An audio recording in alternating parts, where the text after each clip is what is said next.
Welcome back to the third installment of the TCS podcast where we're diving into the Brinks robbery. Okay, so picture this.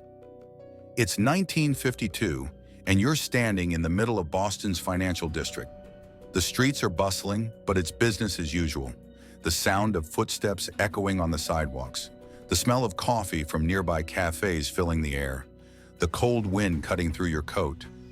Then suddenly a series of events happens that would leave the entire country in disbelief and would go down in history as one of the most daring, well-executed robberies of all time.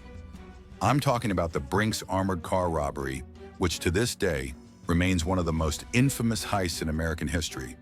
This wasn't some low-level petty crime. No, this was a full-scale military-style operation, and the audacity of it is still enough to send chills down your spine. It's a chilly January morning. Snow's falling lightly, but it's not the kind of weather to slow anyone down, especially not these criminals. And they had been planning this for months, carefully assembling the perfect team. A mix of guys with experience, ex-soldiers, skilled criminals, and a few smart thinkers. This wasn't some random group of amateurs. They knew exactly what they were doing. Every detail had been meticulously planned. So on that day, the Brinks vault, one of the most secure in the country, was just a few hours from being raided. The job? It was flawless. They didn't just walk in with guns, demand the money, and leave. They were in and out like ghosts. Here's where it gets eerie. The gang had cased the place for months. They knew the exact time the armored car would pull up, the best angles for escape, and how to move without leaving a trace. They even dressed in uniforms, blending in with the staff at the vault, and they used the perfect distraction to enter without suspicion. And here's the kicker. They never even fired a shot. This wasn't some loud, chaotic scene with alarms blaring. Nope. They were so calculated, so precise, they walked out with $2.7 million. Back then, that was equivalent to about $26 million in today's money. Now you might be wondering, how does something like this even happen? How does a team of criminals walk out with almost $3 million and no one notices? Well, part of it is the sheer timing and skill, but there's also this unnerving fact. For years, no one had a clue who did it. The police were stumped. And get this, half the people they looked at, they were right in front of them. As in, some of the criminals involved were already in the system or had ties to people they'd already investigated. It's almost like the whole thing was planned to avoid detection. The gang had real insiders feeding them information on the ground. But here's where things get really eerie.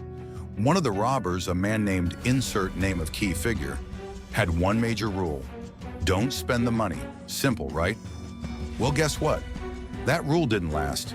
The minute they got their hands on that fortune, the greed took over. They thought they were untouchable. So naturally, some of the crew started spending it, and that's where the cracks in the plan started to show. It's like that classic saying, the bigger the secret, the harder it is to keep it. Because when money starts flowing too freely, someone always talks. And that's exactly what happened. Over time, the authorities started picking up on the small details. One member of the gang turned, another was seen buying things that didn't quite add up. And little by little, the pieces of the puzzle started fitting together.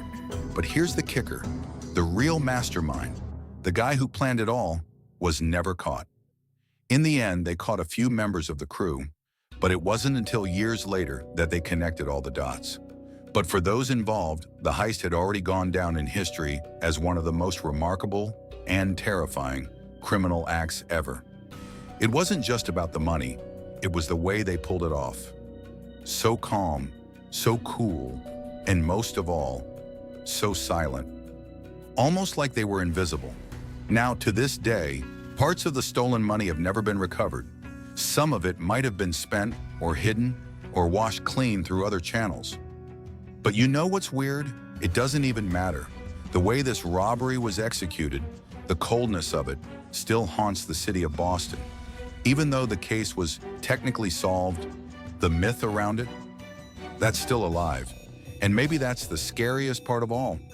You can catch the criminals, sure, but the fear, the mystery, lingers long after the money's gone. So next time you hear about a heist, remember the Brinks robbery. Remember how a handful of thieves almost walked away with millions, and how the city of Boston, for a time, was left in the dark. Until next time, keep your eyes open. You never know who's walking right past you and what they might be hiding.